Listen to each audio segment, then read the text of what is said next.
Hello everybody, welcome back to Dave's Garage 249. I got something kind of interesting here.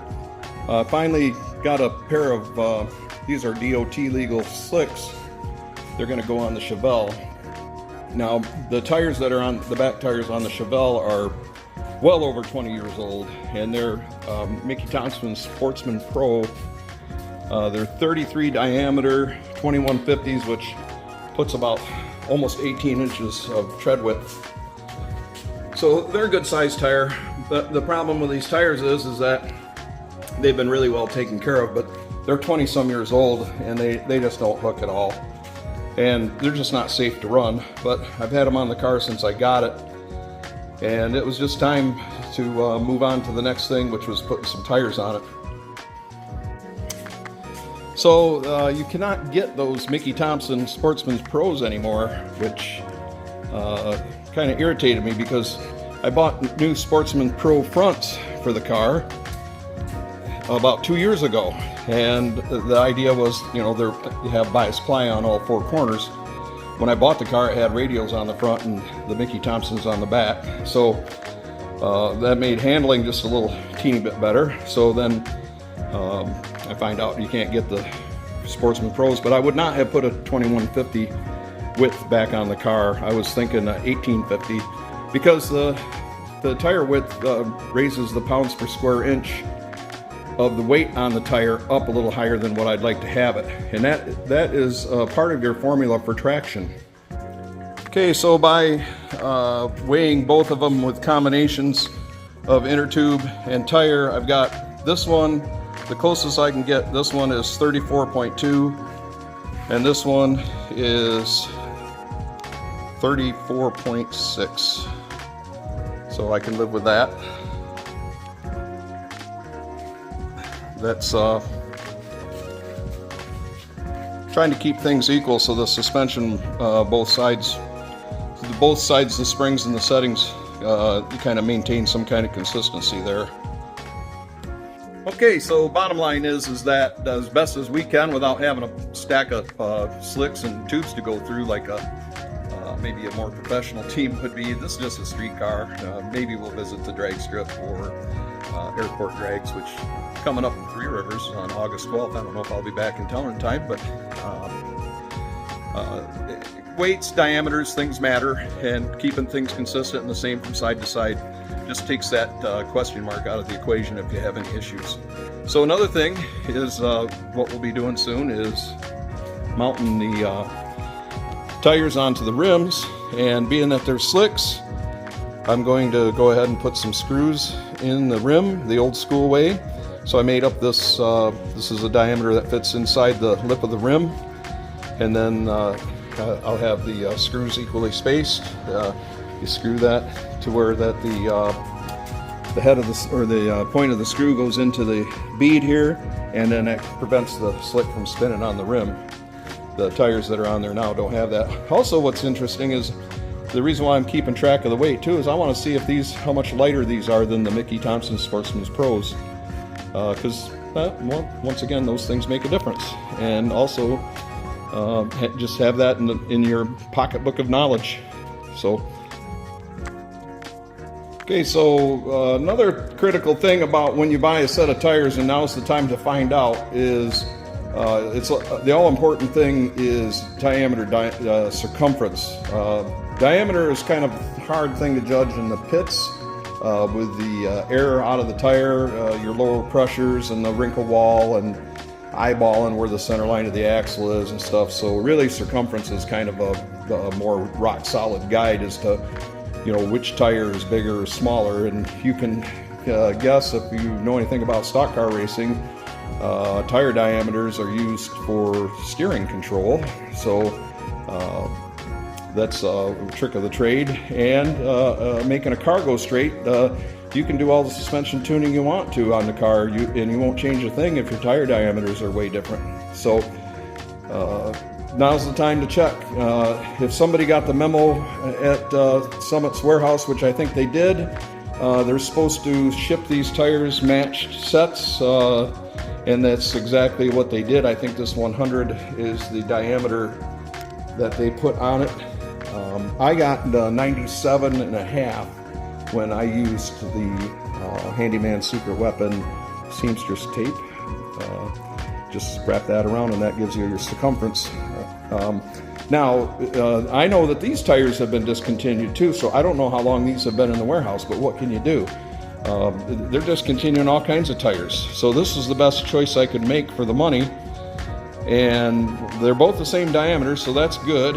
The tricks though are is if they're not exactly the same diameter, one thing that you can do is just blow one up and stretch it, the smallest one to match the biggest one. So if you're within a ½ inch, that's pretty reasonable to do.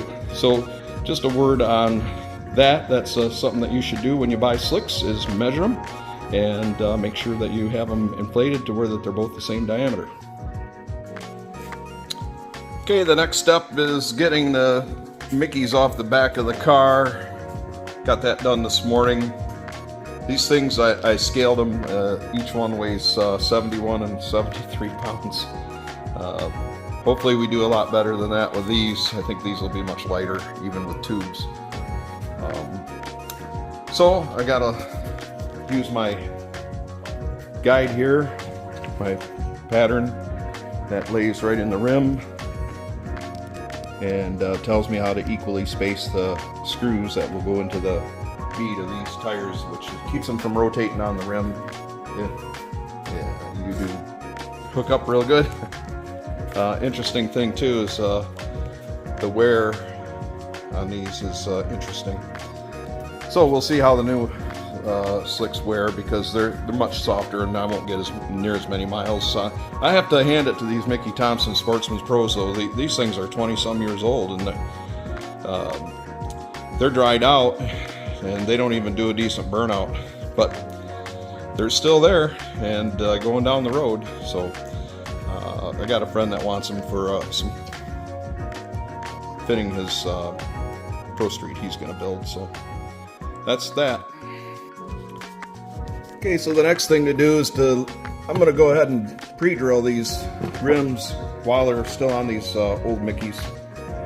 So I lay the pattern down there, and then using a yellow paint marker on the tire.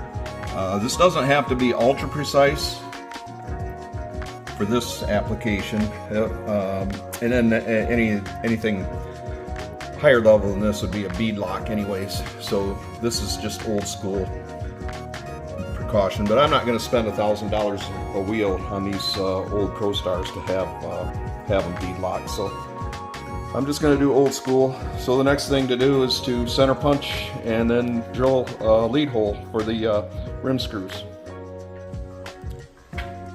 Okay, so here's how we mark out the spots with a prick punch where we're going to put these screws. I laid my gauge in there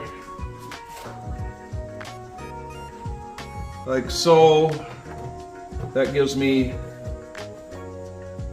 equal spaces, and then I just use a yellow steel marker just to mark where each one goes. Then to keep the head of the screw away from the edge of the rim, I'm using this. This is my, let's see if I can get it in here. There we go. That is my gauge that keeps me centered away from the rim. So I just simply put this down like so. Use a point, not a flat. So, and then just give it a good whack. And then I'll do another one.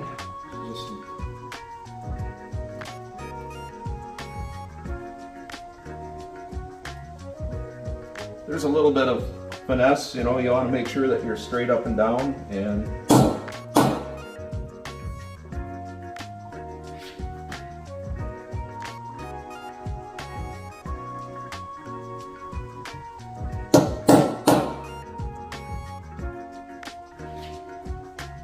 that's all there is to that.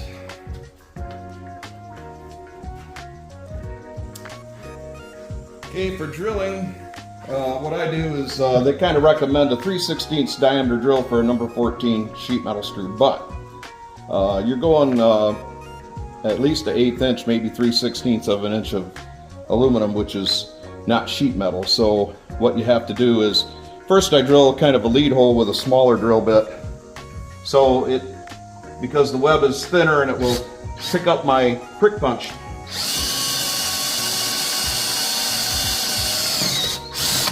Just drill in until you start getting some rubber.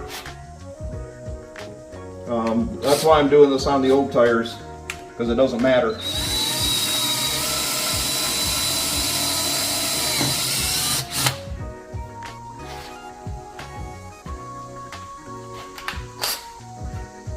So the next thing I do is use a little bit bigger drill than 3/16. This is 17/64, I believe. Let me think if I said that right. Anyways, it's a little bit bigger.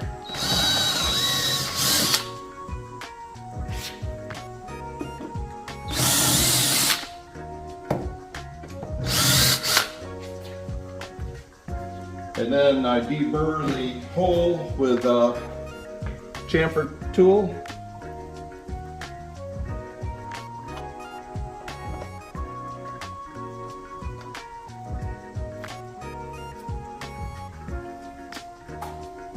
And then, just for purposes of demonstration, and the battery on this drill is just about had it. Not on this charge. I'm just saying that it's so old that this drill just doesn't have the torque that it should anymore. But we'll put the screw in.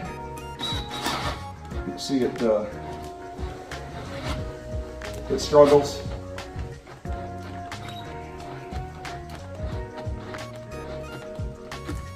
So that's how that's done.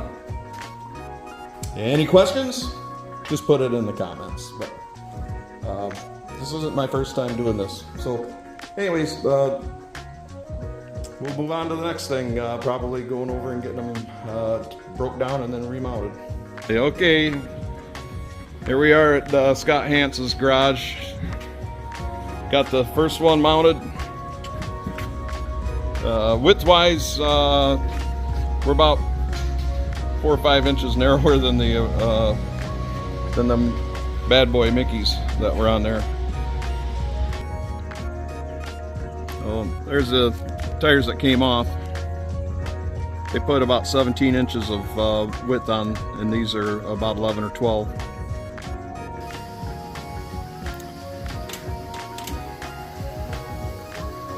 So being that they're quite a bit more narrow, how are they going to look on the car? Well, we'll find out.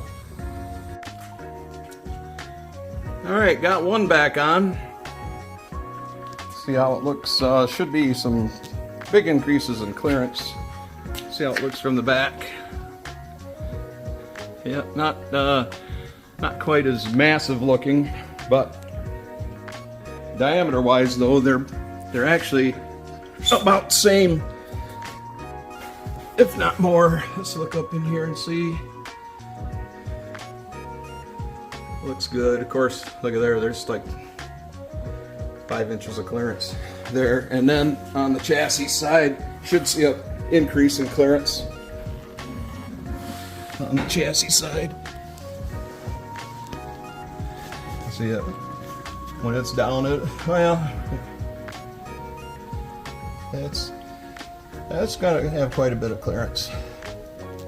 So let's get the other one on and see what happens. Okay, got the slicks back on.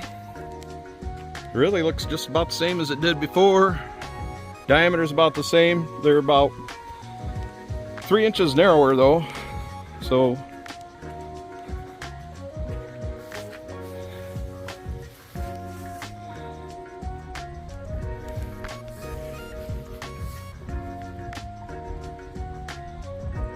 should hook up.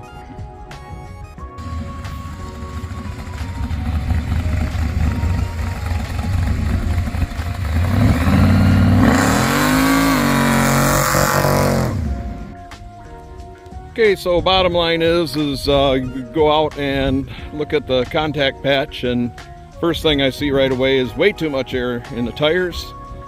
Second thing I'm seeing is shock adjustment is required on the left side. Probably needs a lot more rebound. Inside the car I don't feel anything, but I see that we're kind of grabbing and going a little bit on initial. Now this is just initial settings, and no burnout and no heating up the tires, so big game changer. But I changed the pressure of the tires to 18. These are at 20, and on the street probably that will work, and then probably get down to 10 or 12 if you wanted to go on a sticky racetrack. So but that's a good I don't know, 500 foot right there. So bottom line is tires are too hard. We need to do a shock adjustment. That's all good. Rear end doesn't seem to be very happy. The clutches are making some noises, especially when I come in and park, and still turning and backing up. So we may have to do some work on that differential. But all in all, big improvement, and I'm able to kind of lay into that car some now. So thanks for watching. Please like and subscribe. And now maybe we'll do an event at the drag strip once I get a few little items sorted out. Thanks for watching.